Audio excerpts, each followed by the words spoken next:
Lorien Fenton. Welcome to Nature of Reality Radio. I heard about you from, well, UFO CON messages that I get on Facebook, and I believe I've gotten a few in the email as well. Never been to that conference, but it's one I'd love to go to one of these days. The UFOs, crazy field. There's a lot of people say there's so much disinformation it's not even worth getting into, but then there's so much we don't know, so you can't help but want to look into it. And I've been fascinated with it since I was young. It seemed like when I was in middle school, I would check books out of the school library that dealt with UFOs, and I looked in the back and I saw I'm the only person who ever had any interest in looking into that stuff. Apparently, nobody else checked the books out in the old days of how libraries would get people to check books out. But anyway, uh, definitely so much to learn, and we maybe need to set some peace between people. Like, it's amazing how people from Ancient Aliens and people from UFO hunters and Hangar One can be at odds with each other because they have different agendas regarding disclosure, and that seems to cause conflict when it shouldn't have to. So we'll get into that and other things. But first, I want you to introduce yourself, who you are, what did you experience that causes you to do the stuff that you do, get into, I guess, the history of UFO con, and you can make a sales pitch out of it throughout the show by any means, but I guess at the end of the show would probably be the best time to specifically get into the details briefly of what this upcoming one is about, which will be in the days before my birthday. So, well, it's a shame I couldn't go there to celebrate my days before my birthday on April 7th. But anyway, you got the floor. Introduce yourself. What did you experience? I will shut up. Yeah. Andrew, thank you so much for having me. I really appreciate this. And I'm very excited about talking to you about UFO Con.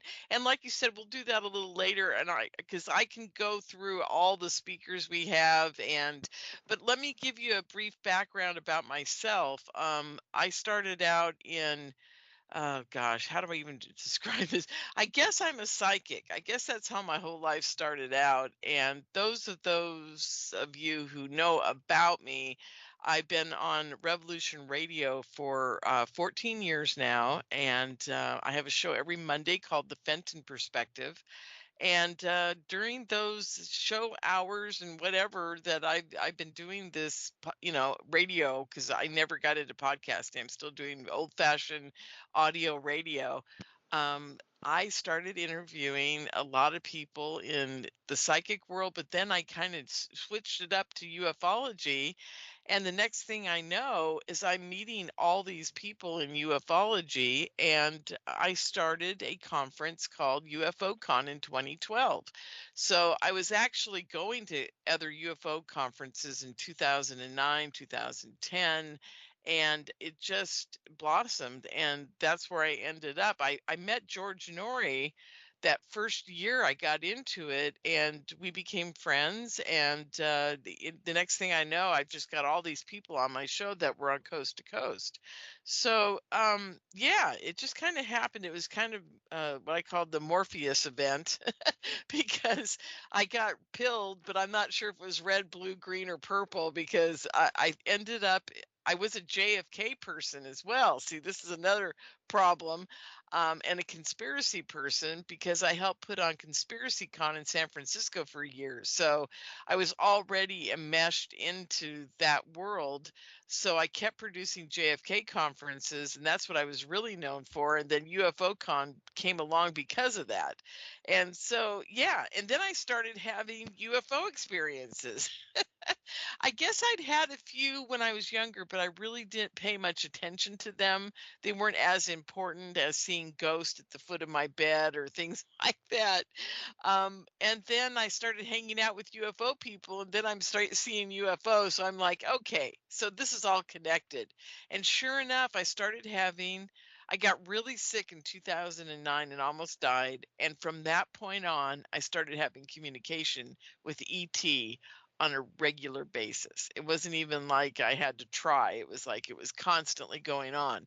And then the ships were showing up. 2011, I had what they call a major experience weekend. I saw a ship. I ran into a bunch of people. I met Robert O'Dean. I met some legends in the UFO world.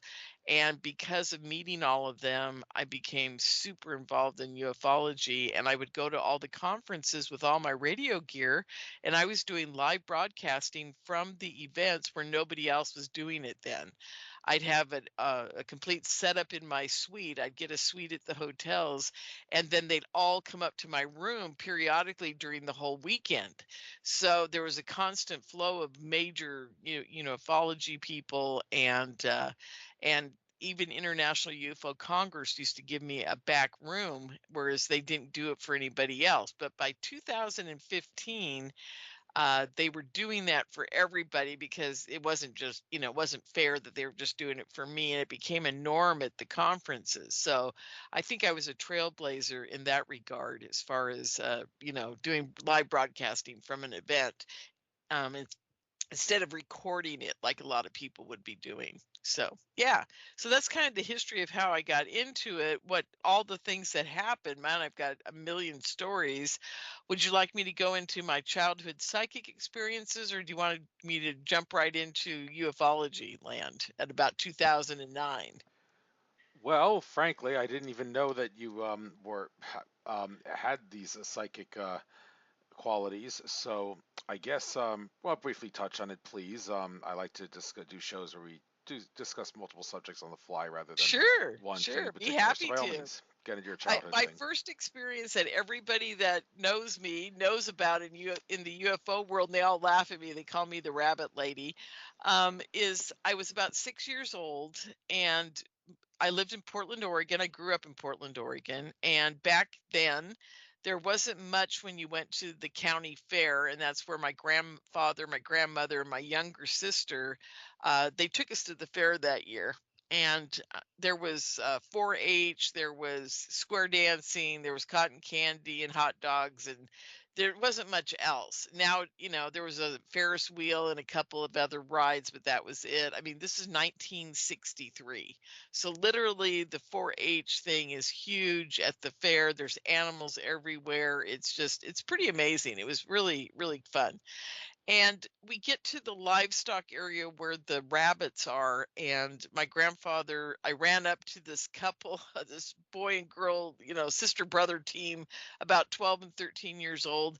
And they had just won the first prize for the best rabbit. And so I said, "Can I hold the rabbit?"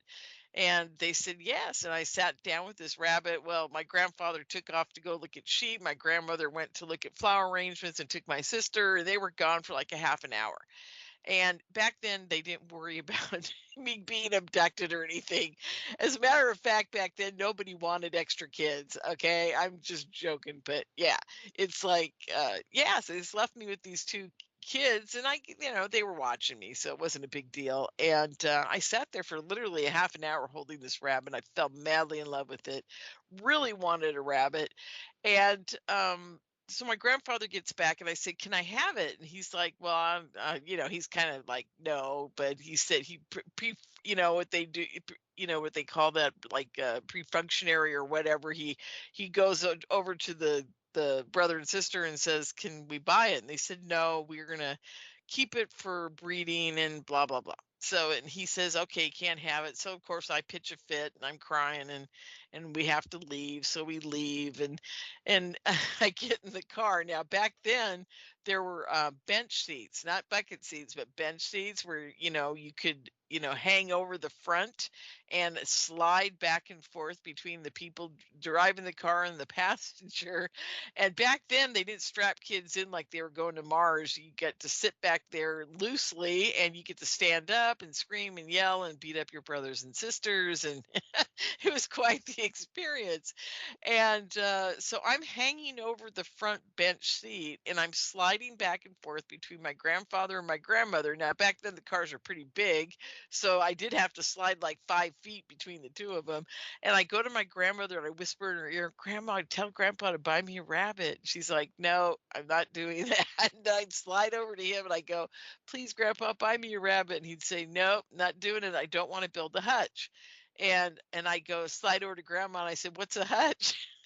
I remember distinctly doing is I said, "Is that a box where they live in?" And she goes, "Yes, that's exactly what it is."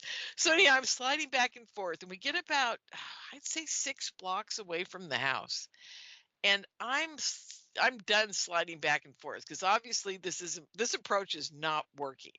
So I decided to pray to God. Now we're all going to Catholic school. I just started Catholic school, and things were very much about God and prayer. And I thought, well, if God's there, He's going to listen to me, and I'll get a rabbit. So I did this whole thing about putting my hands together and loudly praying, and I'm still hanging over the bench seat from the back, and I'm praying with my hands together, and I'm looking up to the sky with my eyes closed, and I'm going, dear God, please bring me a rabbit. I need a rabbit, and I love a rabbit. I remember saying I love a rabbit, and that's when it happened for the first time. I was like, I could feel, like, I can't even describe it to people. It's like my body just kind of went all buzzy, and I felt really hot, and I felt this overwhelming sensation of love. And that's the only way I can describe it, because it's not really love. It's like it's an all-knowing peace and love and happiness, and it's, I don't know how to describe it. And a lot of people say, "Oh, it was a Kundalini experience." I said, "Well, yeah, kind of, but not in the sense of the orgasmic type of Kundalini experience. More in the sense of a brain kind of, you know, whatever. Anyhow, enlightenment. I mean, I guess that's a way to describe it, or just communing with the universe. I don't know." But I felt like God had touched me. That's the best way to describe it. And I've had that feeling about 4 or 5 times since then, and interesting things have happened. But back to this story. So I didn't know what that was, but I thought to myself when it was over, which we were pulling up to our driveway, I thought, "Oh, I think God answered my prayer." And I don't know why I even thought that. But we pulled into our driveway. Now we lived on a small farm, and every farm has a gate because you want to keep your fencing and your livestock in, right? Whatever. So we pull up to the gate, and my grandfather, my grandmother are looking right beyond the gate, and there's a black blob. Now, this rabbit that I was holding at the Multnomah County Fair was black. And so they're looking, then they look at me, and then they look there, and then I see what it is. It's a black rabbit that's identical to the one we just left at the Multnomah County Fair, like 25 minutes ago. And they're looking at me, they're looking at the rabbit. And it's not moving. It's not trying to get away. It's just sitting there. And so my grandfather opens the gate, and he picks it up, and my sister starts clapping, and my grandmother's looking at me. Now, this is the moment where my family realizes, out of 21 grandkids, that I'm the one who got the psychic gift, because they're like, okay, now she's manifesting rabbits. Apparently, when I was in the crib, I was doing things like I'd want a rattle or something, and then they'd be looking for it on the other side of the room, and then it would be in my crib. Things like that. I didn't find out about any of this till much later. So it was kind of weird. It's kind of like I could, if I was in a good state or something, I don't know what it was, I could commune with God, and then things would happen. Okay. So many years later, now, oh, the finishing touch to the story is my grandmother was also into being psychic, and my other this is my English grandmother, and Scottish and Irish, and my Italian grandmother was the card reader for the whole Italian neighborhood. She was like the fortune teller, like the witch or whatever you want to call it. And so she was very psychic. So when they got together, the next time they got together, they started talking about me, and and they started helping me. When I was 13 years old, my Italian grandmother gave me a deck of cards and started having me doing tarot card readings for the family, thinking I would take over the family thing, where if anybody in the neighborhood wanted to find out about something, they'd come to me for a tarot card reading, which I did eventually. But anyhow, that's another story for another day. But so long story short, I started having these amazing psychic abilities where I could kind of tell the future, and I could read people really well. And my grandmother, the one that was in the car when the rabbit manifested, To finish that story, 3 months later, my grandfather did build a hutch, by the way, that weekend for the rabbit, and we put it at the far end of our property because we lived next door to my grandparents. Anyhow, it was like a commune back then, and two kids, a brother and sister, about the same age as the ones back at the Maloma County Fair, were walking by our driveway one day and saw me playing with the rabbit and said, "Where did you get that rabbit? It looks like the one we lost." And I said, "Oh, when did you lose it?" And they said, and I'm pretty young, and I said, "Oh, you can have it back." And I just handed it off to them, and they went home and took their rabbit because I was bored with it by then. So, long story short, somebody or something or whatever moved that rabbit from a hutch about 4 blocks away from our house and put it in the driveway at the exact moment I was praying for a rabbit. So, a weird thing. What can I say? And like I said, about 5 times other in my life, the same thing has kind of happened. I would pray for something. I'll never forget. This was really interesting. I was working at a restaurant and I needed a car. My car had just died. I needed a car. I didn't have any money for a car, and I thought to myself, well, if I can manifest it like the rabbit, maybe my dad will pay for it. It's kind of a weird. I thought I'll just see if God's listening to me still, right? And this was kind of like the third time I'd done it. The other two things weren't big things. I think I manifested an apartment. One day I was sitting there and I needed to move, and I thought, dear God, please. Get me a roommate situation in a new apartment. And I prayed and I felt it. And within 24 hours, a friend calls me and says, "Hey, my roommate's moving out. I know you like our place. Do you want to move in?" I'm like, yeah. So things would, I mean, they would really happen for me. So I was very lucky, but I never manifested a car before. So I thought, how am I going to do this? So I did the same thing. I was actually at the restaurant eating lunch, and I'm sitting there, and I thought, okay, I really need this car. Dear God, please. And I prayed and prayed, and I felt that feeling again. It never was as strong as it was when I was 6 years old, because I think at 6 years old, it's the first time. It's kind of like I always akin it to being a heroin junkie. It's like you're always looking for that high, right? But I made that connection with God at that moment. So I think from that point on, it was just like, it was more easy to do, and it would just happen. So long story short, to make these things happen, it's not out of need. It's more out of love and letting it go as you're asking for it. That's how I describe it to people. Because if you really have to have it, then God's not going to give it to you. That's really the way it is. If I need it and it's something that I could work my way around it to another way to make it happen, then God seems to give it to me. Like that room that I wanted really badly. I wanted out of this place. I did not like the people I was living with. It was a bad situation. I really needed to get out of there, and God answered me. So, and when I say God, folks, what I mean by that is, a supreme source being, and I'll explain why I say that in the next story I'm going to tell you. So I'm sitting there in the in the break room at the restaurant, and lo and behold, I just get through praying, and the assistant manager walks in the door and sits down next to me, and he's eating his lunch. And he says, I just gave my notice, because we are asking how things were going. He goes, I just gave my notice. I have to be in New York in 2 weeks. I just took a job at an amazing restaurant back there I really wanted to work at. And I said, oh, really? I said, yeah, when are you going to leave? He goes, well, as soon as I can sell my car. I'm like, okay, now this is even better. I wanted a red car that got great gas mileage, and it would, just be wonderful for me. I love red. So I was like, "Oh, really? What kind of car do you have?" He goes, "I have a red Geo Prism." And I said, "Really?" Because I'd just been looking at one down the street about 2 weeks before that. And it wasn't red, but I thought, "Oh, that would be a good car for me." I looked it up and found out it had great gas mileage, and and he goes, I go, how much do you want for it? He goes, I don't know. He goes, I just got to get rid of it. I got to need enough for a plane ticket. I said, really? So I called my dad instantly and I said, Dad, can you afford a plane ticket to New York? He goes, sure, yeah, I can do that. And I said, good, because you're buying me a car. And he's like, oh, okay. And that deal happened within literally 10 minutes of me praying. So that was wild.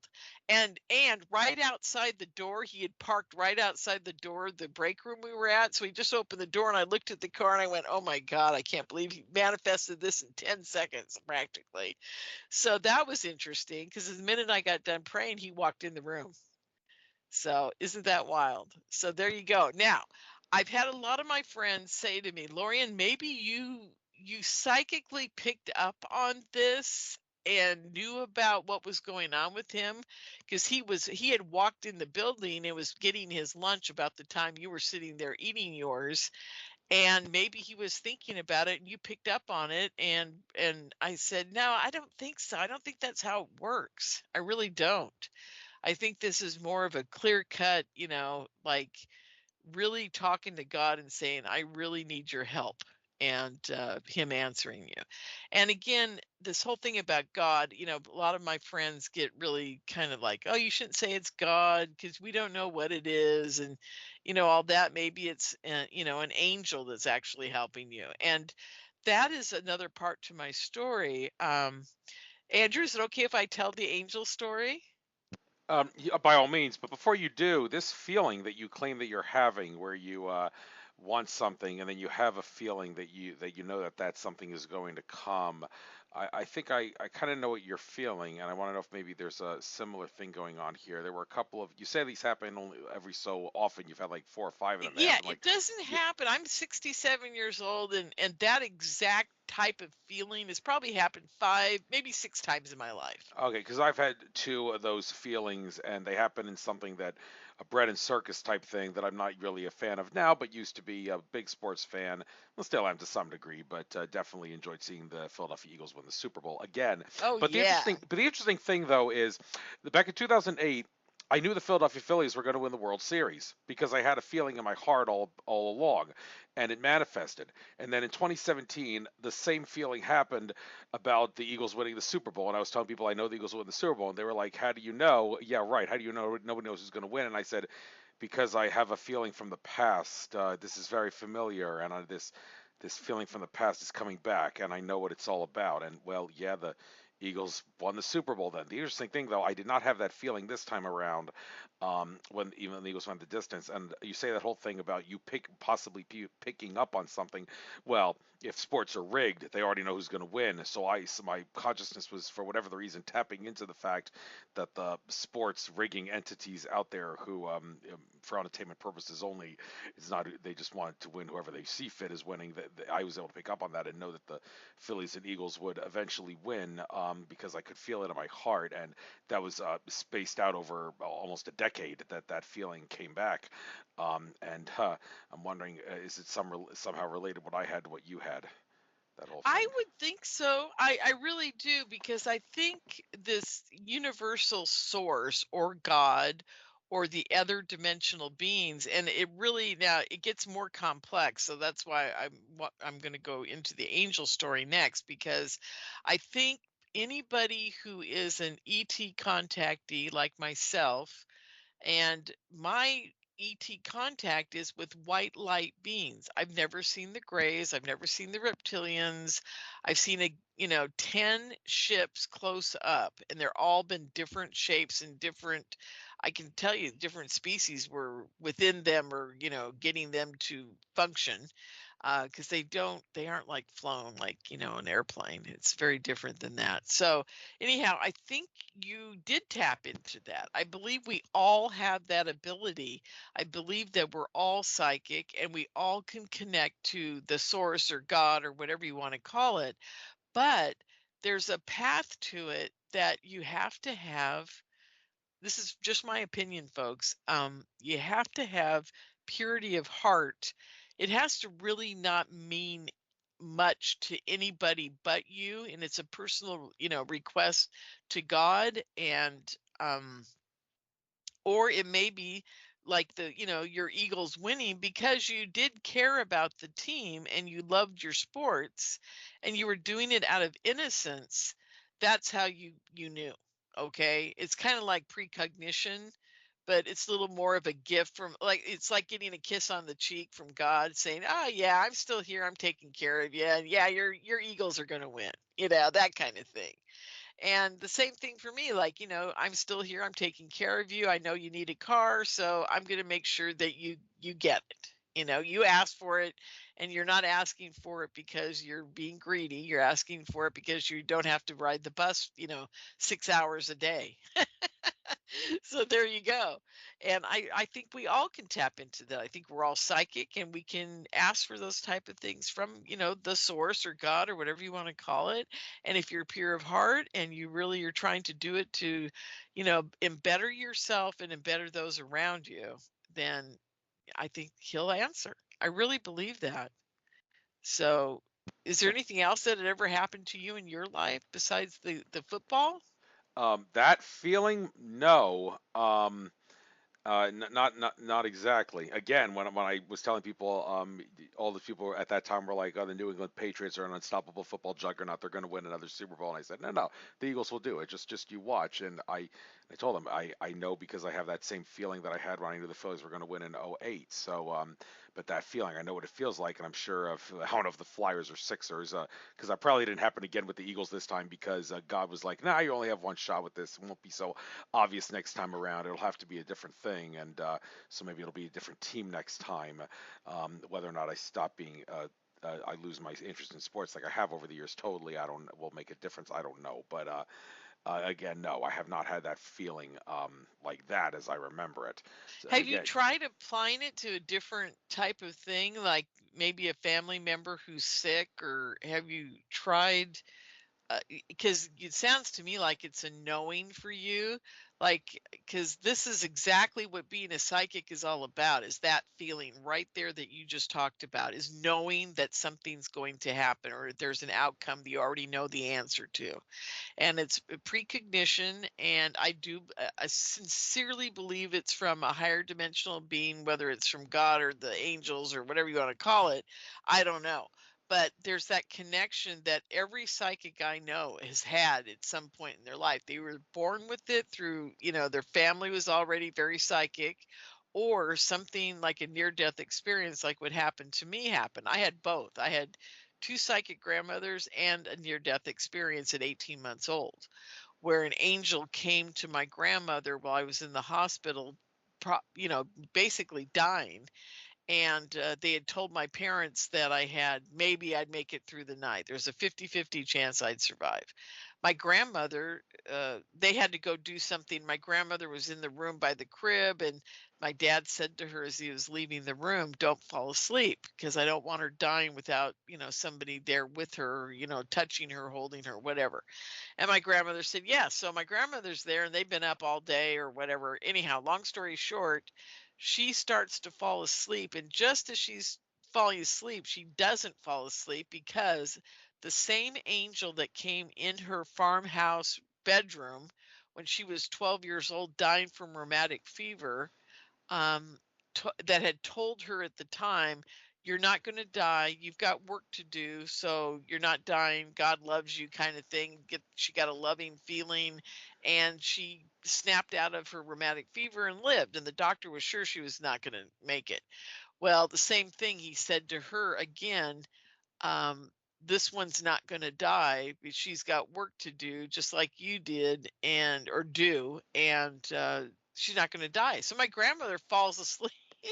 My dad finds her, and he's furious, and she says, she's not going to die. She's going to be fine. I'm going home, and you sit here with your daughter and take care of her, because yeah, long story short, my grandmother was quite a pistol, and so she knew I was going to be fine. So she was not concerned at all. And my dad didn't talk to her for 3 months after that. Apparently, they had a little tiff over it.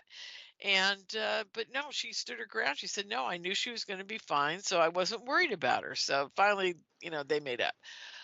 So that's the kind of thing. I think it's, if you're asking for something or know something, or it's a precog thing, and it's a gift. I really believe that. And now that I've been into ufology for as long as I have, I'm starting to think that we're born, all of us are born with that gift, every single one of us, that we can commune with them on these different levels of need, love, sorrow, whatever. Because a lot of people make a great connection with God when they're with a dying loved one, like a grandparent or a parent. A lot of people really make that connection. And I've interviewed a whole bunch of people who have, woken up psychically at a death scene, car accident, things like that, that they suddenly see a dead person, standing by them, or they'll see the dead person with an angelic being, or yeah, I mean, all kinds of crazy stuff goes on with that. Trauma really seems to induce this kind of thing, and it's usually emotional trauma. So there's that. I think it kicks it in. But here's the kicker. Now that I'm dealing with the UFO scene, I'm finding out that the ETs may be the key here. The angelic beings, the white light beings, the Plajarans, the Palladians, the human-looking ones, even the Greys and the reptilians. I believe that they are doing some kind of tweaking to our DNA where they make us more telepathic and more, other dimensional like to our DNA when they take us or abduct us or fill us full of love, because what they're doing is they're altering some kind of psychic ability. And even if it's just to talk to them, if you go down the right path, you can talk to the angelic type beings as well and manifest things and do good works and commune with God, basically. And it's so bizarre because I've been thinking about writing a book about this whole subject, because everybody I talk to in ufology that has been down that road for about 50 years, they will all tell you, every single one of them will say, I've been wondering about this my whole life, but here's the deal. I really believe that the ETs have helped me get closer to God, and I'm more spiritual than I've ever been in my entire life. And I find that so fascinating that every person I know that's a contactee is out there trying to do good works, good things, and really amazing things for this planet, for other people on it. You know, I don't know if you know this. Do you interview a lot of contactees on the show?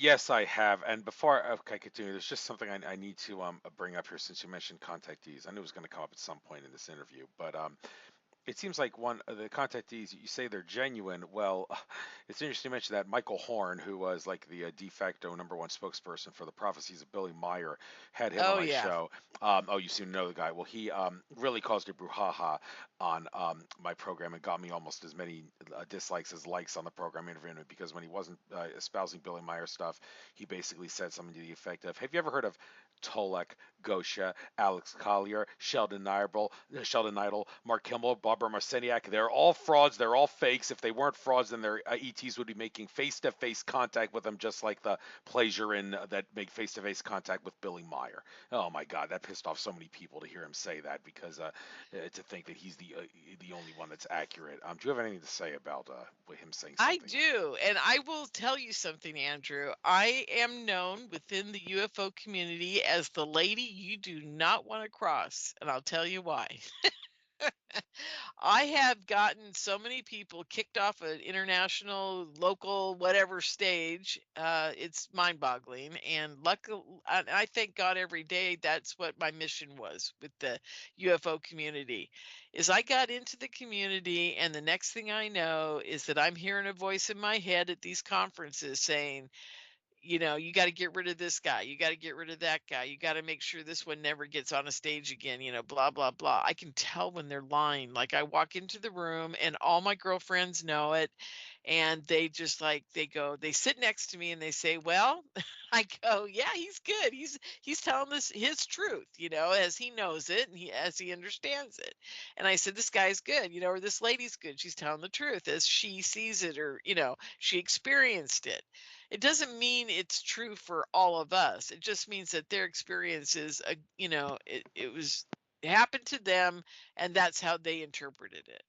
and that's good. But then I'll tell you guys a quick story. It's 2015 or 16.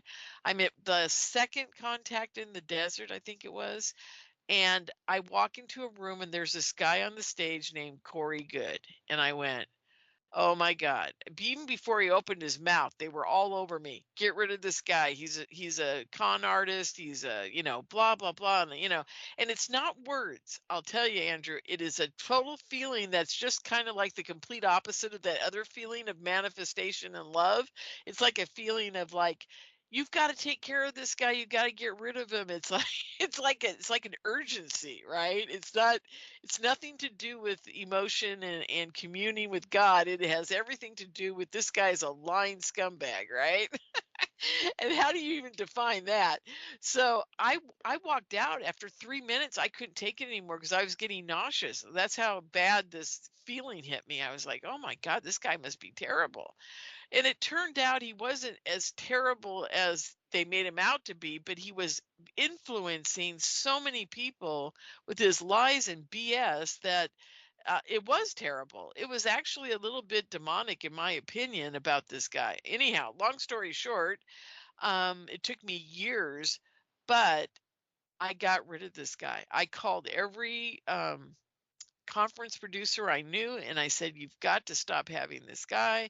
I couldn't get a lot of them to do it for quite some time until I actually had some proof, and I finally got proof. And then, even then, a lot of people wouldn't believe me. But then he started actually shooting himself in his own foot, and people started noticing, oh my God, Lorien told me about this guy. And yeah, he's starting to say things that are just like so bizarre that, nobody can believe it. And then, if you remember correctly, Andrew, he started suing everybody who used the word secret space program and SSP. And I owned it's a much longer story about what happened to me and him. And a gentleman named Darcy Weir. Have you ever interviewed Darcy Weir or Roger? Maybe. Somehow He's that a name sounds familiar. filmmaker, and at my conference, I'm just going to throw this in right now. At my conference, we are going to examine the two-part episode that is up on Amazon and Tubi, and I want all of your listeners to go watch it.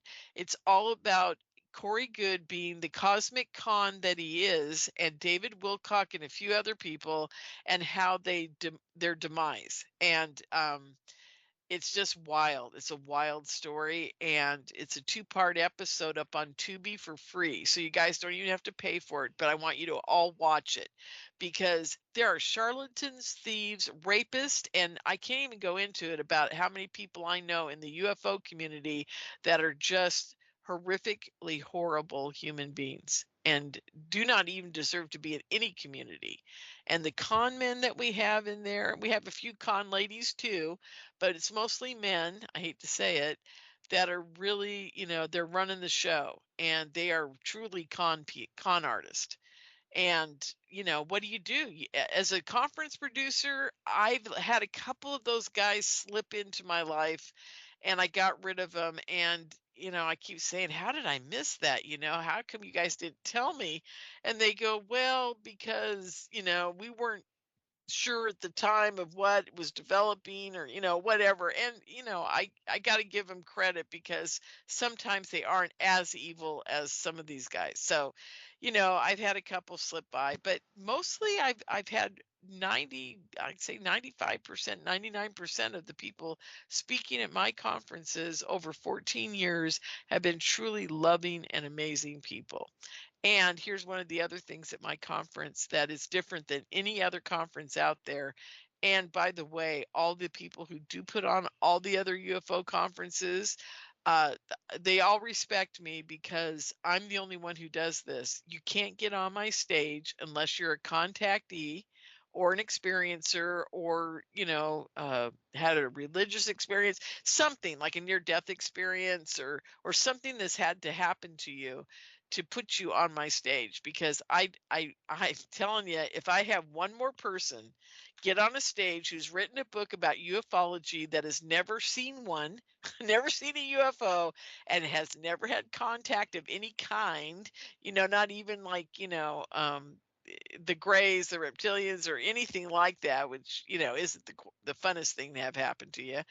And they're up there telling me how to be an experiencer and what's going on in the UFO world. I'm like, no, this isn't going to happen. I don't care who you are. I don't care if you have a TV show. You know, you're not an experiencer, so you don't belong at a UFO conference. Maybe you belong at a psychic conference or a consciousness conference or something like that, but not a UFO conference. So that's what I do. And I do have a few people that aren't experiencers, but they're experiencer advocates in the sense that they get up there and they help contactees or work with them or have friends that are all contactees or what have you. And I have one or two a year maybe, and usually it's just one. So there you go. But anyhow, where were we at? We were at let's see. I don't think we were anywhere specific. We just we're talking about Yeah, we were so talking about the scumbags in ufology, yeah. Oh yeah, and yes. and And and Michael Horn. Now I'll tell you something. okay, Michael and I butted heads. I had him speak for me back in 2000 and oh god, 17, something like that. And I was appalled by his behavior, and I was even more appalled with the fact that he got up there and said Billy Meyer's the only one. And I basically said, I'll never speak to you again unless you stop doing this ridiculous thing about him being the only contactee. And so we haven't spoken since. So there you go. how fitting I Uh, bring him up. Yes. So let's get. Well, first of all, you mentioned David Wilcock. Well, the thing about him, people say I stopped listening to him when he said he was the reincarnation of Edgar Casey. When I hear someone say that, I say, well, what makes you think that he's not? I mean, the yeah. probability that the connections are that precise, astrologically speaking, it's like how many zeros after that one? The one in one with how many zeros after it? That could be the case. Yeah. Okay. So is it really good reason to stop listening just because he says that? Okay, I'm going to tell you right now. I've been watching his like 4 or 5 hour things weekly. I don't really see anything wrong with the guy. You've maybe Well, mentioned it. see, I know him personally, and I can tell you, yeah, there's something wrong with the guy. Okay, that's just from personal experience, and it's his personality. I'm not saying his what he talks about is bad, or like even like in the Corey Good range, because Corey Good honestly knew what he was doing, was lying to the community on purpose and scamming people left and right, and that was a fact. Okay, and he actually belongs in prison for what he did, but no one's going to throw him in one yet. Okay. So, and there's another guy named Emery Smith. I don't know if you know about him. He's another con artist, He but was at a couple anyhow, conferences that I went to in Nevada. So another yeah. guy, So yes. there you go. Well, I'm not going to say much more about that, but yeah, there's another guy who seriously belongs in prison, but I can't go into it because there's a lot of people involved in the scams that he pulled on people, and he's stolen money. I mean, it's gotten crazy. Anyhow, but that's another old story. But back to David. David's actual work, part of it, now I hate to say this, in the early days, part of it was plagiarized from different people. But that's okay because even some of the psychics out there don't know how to describe a lot of things without bringing in, psychics from the past. And I get that. But David has always been he's a narcissist. Okay. I'm just going to leave it at that because it's all about David. When you're around David, it's David, David, David. And I'll give you a good example of it. I met him in 2009. I'm in line. He just had his first book came out and he just spoken at this event. And there was a line of people with his book and he was going to sign it for them and the whole bit and take a picture with them, that kind of line. So I get up there, I'm waiting in line, and I get up there, I don't have a book in my hand, and I'm thinking I'm going to ask this guy to speak at my first UFO conference. I thought I was going to do one in 2010, and it didn't manifest till 12. But long story short, I get up to him, I go, "Hi, Mr. Wilcock." And he looks at me straight on in my eyes and says to me, "Where's your book?" And he's being kind of gruff, and I'm like, I didn't get one because I'm just up here to ask you a quick question and I'll get out of your way. And before I could even finish the sentence, he says, "Get out of line. You don't belong here. What do you think you're doing? You're not spending any money." I'm like, okay. So I walked out of line and I made a note to myself that I would never have the man speak for me ever again, ever in the future, ever, no matter what I did. And I kept that promise to myself. There's a few other people that have done similar things to me and because of their personality, I will never have them speak for me. I don't even care if there's, ET landing in their front yard, sitting there in a lawn chair with the neighbors. I don't care. They're never going to speak for me because they are not very good people. So that's my encounter with David Wilcox, and that's the absolute truth. So I can say that live here on air and not worry about it because it did happen. So there's Yeah, that. yeah. There's also experiences. Some people got to be careful about them. Conferences. I'm not going to name any names here. Conferences I've been going to. The guy asked me if I wanted to speak at his conference, and he actually asked me to pay him money to speak. And I'm like, Oh, well, okay. I'm not going to mention his name either, but I will tell you this, and this is the absolute truth too. And I never talk about this on air, but since you brought him up, I'm going to do it. you know who I'm talking about. Okay, well, I know don't mention exactly what name any you're talking names, about. but I'm doing my best to get rid of him as well. And it's very hard to do because here's the problem with that man. He gets what we call all the rejects of ufology. That's where speakers go to die. It's his conference. That's what everybody says in ufology about this guy. It's like if you're speaking at his conference, then you're a loser. Okay, that it's pretty much gotten to that point. And he did try to assault a female friend of mine. I'm not going to go into the gory details, but it was pretty horrific, and he's done it to several women. And the worst part about it is the guys that help him with his event, they all know it, and they defend him in his assaults of women. And they all say to me here, and they said, "I can't tell anybody about this." And I'm going, "Yes, I can. I've told the whole community. All the women know in the community that have any, brain cells. But if you're a woman and you get around this guy, you get the creeps anyhow. So it's pretty much like I didn't really have to tell anybody because they just look at this guy and they just go, there's something wrong. And why he's allowed to even walk in the door at a conference, I can't figure this out. He haunts Conscious Life Expo, and he haunts New Living Expo, and he haunts Contact in the Desert, and he puts his flyers out everywhere. And the poor unsuspecting people that end up at his events, they never go back. He has so few people attend his events, thank God. But anyhow, point is this guy's just a scumbag and he's allowed to survive in the community. If we all got together and said, let's get rid of this guy, and if the women would start pressing charges against these people, we could get them to go away. I can't tell you this story, but there's a couple other people that have done pretty much, some really horrific things to women in our community as celebrities in the community. And it's not P. Diddy level, but but they've been caught. And it all gets swept under the rug, and the conference producers, just they don't want to hear it. They don't want to know about it because these people are bringing them money. And I'm like, how can you even think that way? I'm appalled. Honestly, I'm appalled. And I just kind of freak out, and I just got to stay away from, a lot of people in the community because we're allowing this to happen. And it isn't just our community, it's every community out there. I talk to people that are into the witchcraft community or the tarot card reading community or the, whatever. And they all say the same thing. They say it doesn't matter if the person, gets on a stage and, eats a baby's head off, as long as they're making the conference producer money, they don't care. And I'm just like, how did this happen to us?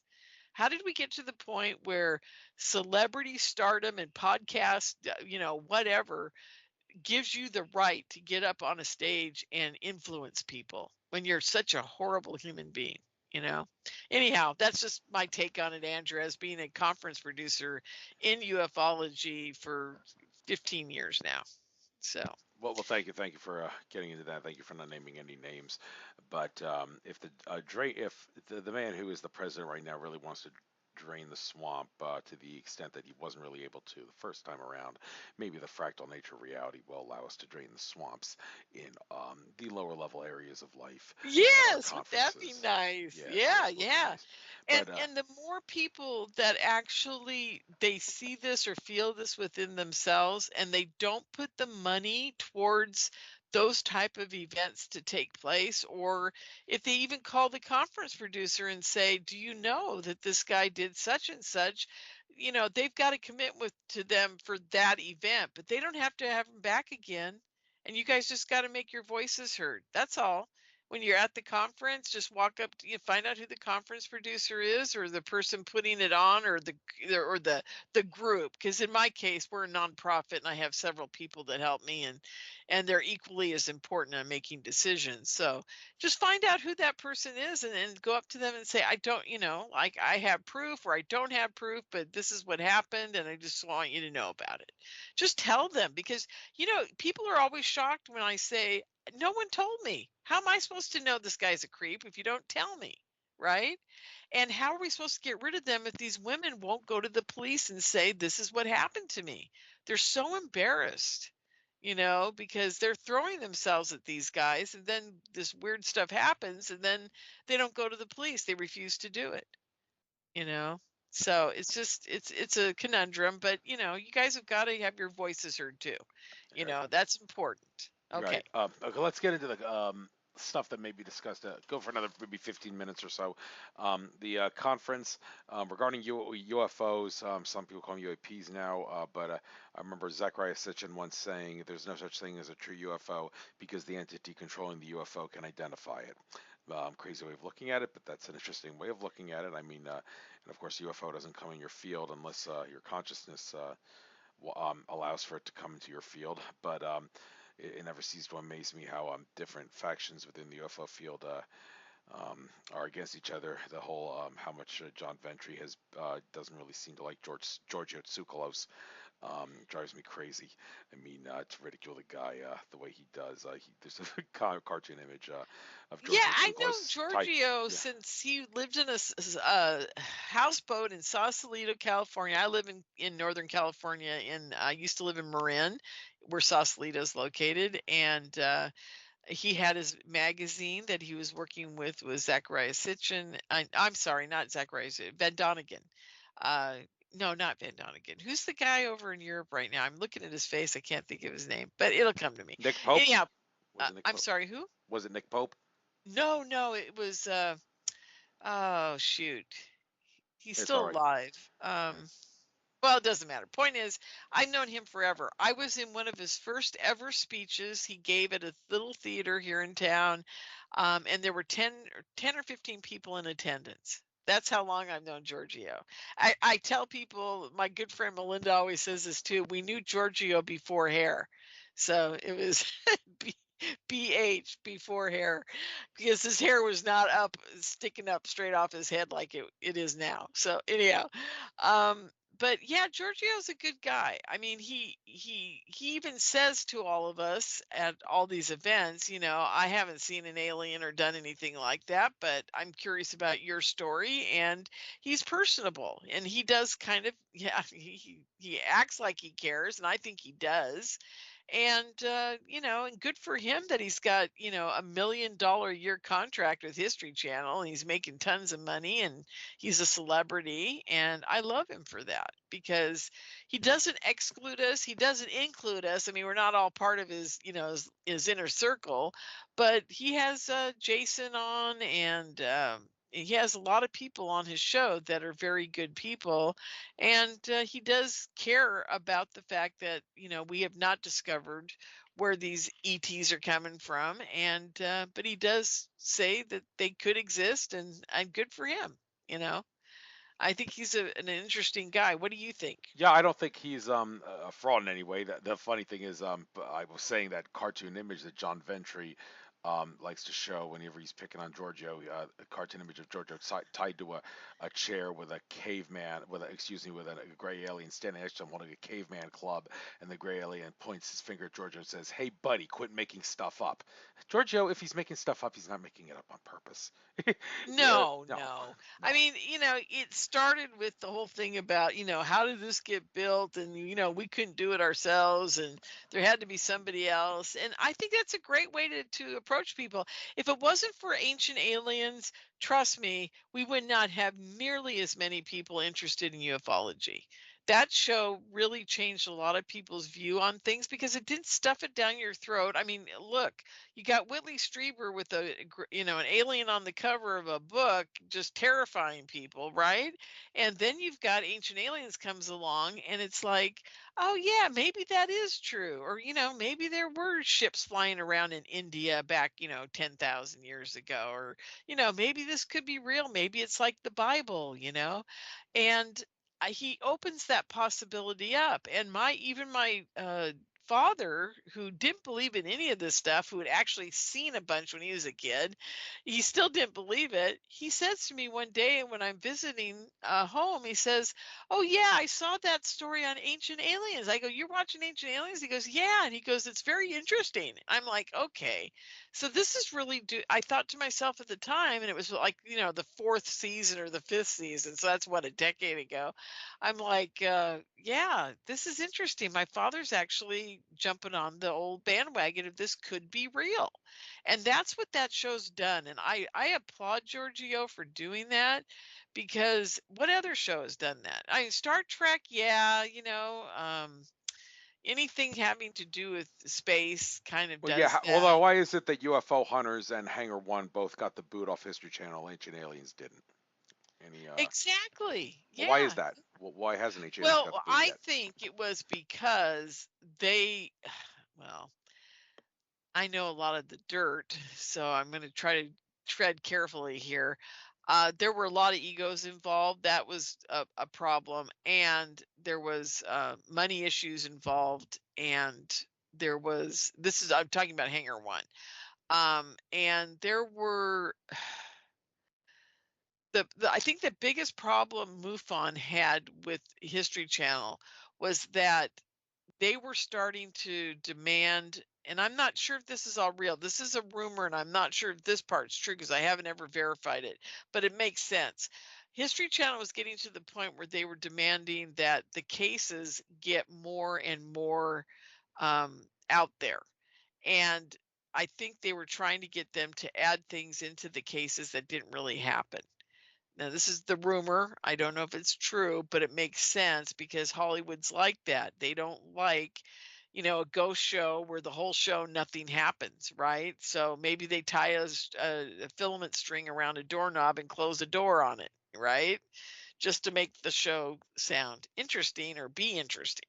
So I think they were coming at MUFON saying, don't you have any cases where people are getting shot or by laser beams, or, I think they were asking them to start making stuff up. And I think MUFON, with their integrity intact, probably said, no, we're not going to do that. And I think that's what happened. I mean, this is just, from what I heard on the inside, it all points to that. So good for MUFON by, standing their ground. Yes. And Well, thank you. Good for MUFON, but the thing about MUFON, they're two nuts and bolts. You need to get spiritual. So that leads into what I want to well, finish up now with here. UFO Con. yeah, now you got to remember something. I'm a MUFON director, and I've been one for a long time. And I'll tell you, I have a love-hate relationship with MUFON. I do really appreciate them on one level, and you're right. They've been way too many nuts and bolts, and I've fought with them. I've even had I had a MUFON radio show for years, and I used to fight with them all the time because they'd come at me and say, "Oh, you can't have that on your show. You can't talk about that, or whatever." I said, "Bull." I said, "I'm gonna talk about whatever the hell I want, and you guys can't tell me." And I said, "If you want, I'll take your name off my show, and I will stop playing your advertisements, and I'll stop getting you members." Okay, that's what I kind of got. I got a little pissy with them, and they backed off. And shortly after, I started going at them about the fact that they did not acknowledge ET presence within MUFON. I said, you guys have got to wake up. This is where it's all going. And if you don't do that, you're going to have a lot of problems. So sure enough, a few years later, they started the ET group. They've got a whole group now that deals with, if you've been abducted, if you think you've been abducted, you can call these people and talk to them. So they have a whole group around that. And I think they're doing pretty good in that area. I wouldn't give them, like a total A plus plus, but I think they're at a B level, and they can refer you to hypnotherapy, and they can get you therapy if you need it. And, they're trying they're trying now to embrace that part of ufology as best they can. We've got a bunch of new board members, and there are a lot of women on the board. One of my first complaints back in the day was, where are the women? I said, you have no women on your board. You guys can't tell me what to do. You don't even know how I feel. You're not a woman. I went after him on that level. So now they've got a ton of women now, and things are really changing up for them. And they're working with the disclosure group, in Washington, D.C., that Danny Sheehan has, which is okay. I mean, I wouldn't, like I said, I wouldn't give them A plus plus for anything, but, they're trying. And it's a good thing they are. So, regarding the hodgepodge variety of different UFO related subjects that you are going to be discussing at that the people at the conference are going to be discussing at your conference, that's going to be coming up in April. What exactly are the different? Giving you only like five Oh minutes my just to mention God. the Yeah, where do I even begin? I gotta say, I've been so lucky and blessed. One of the things that sets my conference apart also from anybody else's conference is we're not in it to make money. We're a nonprofit. None of us get paid to produce it. I've never been paid a dime. As a matter of fact, I lose thousands of dollars a year, and that's because I donate that money to the nonprofit to put on the conference. That's just the way it goes for me. I feel it's that important that we have this type of event. Now, my event's very small. I only have 300 seats. It's not a big thing. And because of that, you get to actually be with the speakers all weekend. It's not like these big conferences where they hide in their rooms or they take off and go filming, episodes for a TV show or filming a documentary, and you never see them except for the, hour they're on a stage. um, these people have all committed to me that they will sit at their tables half of the day and talk to everybody and get to know people and go to lunch with them and dinner with them if they ask, and develop new friends and new relationships. And that's how small my conference is, that you can actually hang out and you meet a whole bunch of new people. And they all, like I said, they're all contactees in a word or a sense or what have you. And they all share their stories. Now, the interesting thing that I think is important about my conference also is that these speakers, a lot of them are paying to be there. They don't expect to get paid. If I call somebody up and the first thing out of their mouth is, how much are you going to pay me? I politely say, well, I'm sorry, we don't have any money, and thank you for your time. And I hang up, because I don't want anybody speaking at my conference where the first words out of their mouth is, how much can you pay me? Now, if I start talking to this person and they have a financial situation where they really got to be taken care of, then we'll take care of them. We'll get them there. We'll make sure that they have a room, that type of thing. But we've never paid anybody to speak for us, ever, ever, ever. And it really brings out the good in people and the beauty of their souls. That's all I can say, is that they've just been wonderful. Now, getting to what they're talking about this year, we've got Jason Sands, who's agreed to be with us, and he's like, the hottest thing right now about his military contact with the ET out at was it Area 51 or 52? I can't even remember now. It was out near Tonopah, more on that side of Area 51. Anyhow, he's going to go. We're going to have an interesting conversation with Jason, because most of the people that come to my conference are contactees. So you got like 80% of the room is all contactees. So it's like you're a contactee, you're on a stage, and the whole room is full of people that are contactees too. So you can go into things with them that you couldn't go on to. When you're on Joe Rogan, you can't talk about, because he wouldn't even know what the heck you're talking about, right? So my guys, when they get on the stage, my contactees, they usually go into much more depth than they've ever gone into in the normal public. and it kind of flows out of them. I've had many of them get off the stage and go, "Oh my God, my ETs were just like flowing through me today, telling me stuff and tell the other guys, you know." So it's a very interesting conversation that the speakers have with everybody when they're doing their presentations. It's almost like it's driven by the ETs. And yeah, it's really wild. My everybody that leaves my conference says to me, "Oh my God, I learned more at your conference than I have, going to, 10 years of the big conferences." I just learned something. Every speaker is amazing. Now, I also have brand new speakers. These are people that have never been on a stage, they've never made a PowerPoint, they're contactees, and they're telling their story. And it's always amazing to me how well they do. And when you're ready to be on a stage, your ETs will guide you what to say, how to do it. They all say to me later, they say, "Oh, I was so afraid. But once I asked my ETs to help me, everything fell through, fell in place. And I didn't fall on my face, and everything was great." And people love them. They just love them. They're just like, "Oh my God, these guys are amazing. Where did you find them?" That's all I ever hear. Is, "Where did you find them?" And I go, "LinkedIn, Facebook." They're like, "Really?" I'm like, "Yeah, that's where I find them." And it's just so fascinating. I've got a new guy named Art Frazier. He's been on LinkedIn for a long time now, and he has actual pictures of ET. Now, I can't say that they're all real and whatever, and he might be seeing more into some of them that's actually there, like that might be a bird in one of them. I don't know if it's a UFO, but the guy believes in what he's doing, and he says he's having communication from some of these beings, and you can quite well see in some of them that there's actually a gray sitting there. I mean, it's like you're going, "Okay, this guy's getting pictures of grays. Okay, cool." And I've got a kid that he started an organization called Raphios. His name's Dylan Freeman, and he has never been on a stage, never done any of this before. And I found him on, I think, Facebook. I think so. And the Raphios group, I was interested in what they do, and he started telling me about all of the research they've done and all the papers they put up online. And I said, "God, you've got to get on my stage and tell people about this stuff." So he's coming, and it's going to be wonderful. And let's see who else is going to be there for the first time. I have to go look. I can't remember. But anyhow, my point to this is I let people get on my stage that are you wouldn't even know their names. Oh, Michael Walker, he's another one. He runs a Facebook group on ufology that came to my conference a few years ago and said, "Maybe someday I want to get out and start talking about my what happened to me." And I said, "Okay, that'd be great."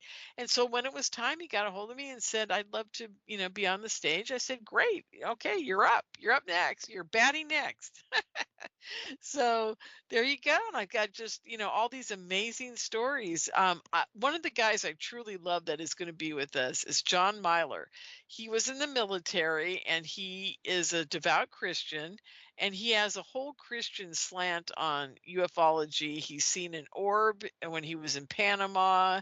He's had psychics in his family that were evangelists, and his is a fascinating story and about how he's related all this into Christianity. So we're going to have him on Sunday morning as our kind of like church event. So that'll be fun. And people get kind of mad at me, Andrew, about having Christianity involved in ufology, but I always try to do it every year. I try to have somebody that talks about, God, spirituality, religion as related to ufology. So John will be our guy this year. So that'll be fun. Oh yeah, definitely a lot of UFOs and religious lore. Definitely not something you want to leave out to get the whole big picture. So that's a good thing that you do that. Yeah, So, absolutely. Because the angels are aliens too, as I tell everybody. right. So even though I will not be able to attend your conference this year, I think after what I've heard about what you said about it, I think I'll try to do my best to set a little money aside so I'll be able to make the trip next year. I got plenty of. You'll be doing one every year until further notice, right? You expect that to happen? Well, it's going to change because it's a long story as to why. But yes, we will be doing a live event, but it's going to be different. It's going to be in a tech building. It's going to be only 2 days. and it's going to be focused on the presentations instead of hanging out at a hotel and everything, because I'm starting a television network, and I'm going to be doing live events more often, and probably 3 times a year I will put on a bigger event where we have 100 seats, and that's it. And they'll be called golden tickets. And you pay basically what you guys will be doing is paying for all these people to come into town and take care of them, those 100 seats. So it'll be a little different. It'll be more of a gathering during the day, and then everybody will scurry to wherever they go to at night on their own. And if we stay at a hotel, we'll tell everybody where we're staying so we can all hang out at the same hotel. So it'll be a little different. There won't be vendors and there won't be that type of thing. But I'm doing a hybrid conference. In other words, it'll be live streamed, and it'll also be, live streamed to my network, as well as 100 people being able to be with us in this tech building. And that's in 2026. You know what month that's going to Yeah, be? 2026. Not this year. This year is and we may do it again. If this works out this year, if everything does come into play, we might do one more in 2026, because a friend of mine wants to add a film festival to my event. And we may need to do it in a hotel situation where we have a big room where we can play movies. So we may do it. We'll see. We'll see what happens. There's a lot of different angles coming down the pike, and the nonprofits, we're all working towards how we're going to, keep events going, but they may be hybrid, they may be the same, they may add a film festival. We don't know yet, but a lot of things are changing for us as a group putting on events. That's good to know. And the West Coast seems to have better conferences than the East Coast from what I've experienced. And I've never been to yours, so I'd like to make the trip. Try to set some money aside for next year, whenever it'll be. So why not keep in touch Yeah, with me? well, And I'll we'll. tell you what, if you can afford to get yourself on a Spirit Airlines and afford a couple of nights of a room with a buddy or a friend or whatever, because it's pretty inexpensive right now, I will give you a ticket to the conference. So at least you got in. Now, if you can get here, that's great, you I have know? so many airline miles I need to use up. I might as well use them. So, and I actually have a $100 gift card with Hotels.com. A couple of things locally I may use that for. So I don't know if I'll have that, but maybe, maybe. Yeah, Yeah. so you got a free ticket for your birthday. Well, let's keep. Well, well, again, oh, you mean for this one, for this year? Oh my Yes. God! I thought you for a moment. I thought you were gonna ask me to wait till next year. Okay, I didn't realize that. So, No, well, no, I you will got a free definitely. ticket this year. If you can come on out, if you can figure out a way to get here, and if you have a friend out here that you could bunk with, it's only $75 a night right now. Okay. Well, thank you. I will keep in touch with you on that one, and kind of short notice, but more than enough notice for me to let my package handler jobs to know. So, hopefully It's it'll be a one weekend month. thing. It's actually it's one month from today, actually, as Okay. we're Okay. on the air. Yeah. All right. All right. Well, thank you very much, and I'll do my best to see you there. Take care now, and I will upload this. Again, I owe another guest a upload before you because I interviewed him yesterday, but hopefully he'll get back to me sooner rather than later. So, but Yeah, no, thank you. that's wonderful. Well, thank you for having me. I really appreciate it. And thank you to your listeners. Maybe some of them will show up at UFO Con, and if they do, please tell me that you heard me on your show today. Will do. All right. Take care. Namaste. Best of luck to you, and I look forward to hopefully seeing you in California. Take care Take now. care, Andrew. Thanks a lot. Bye bye.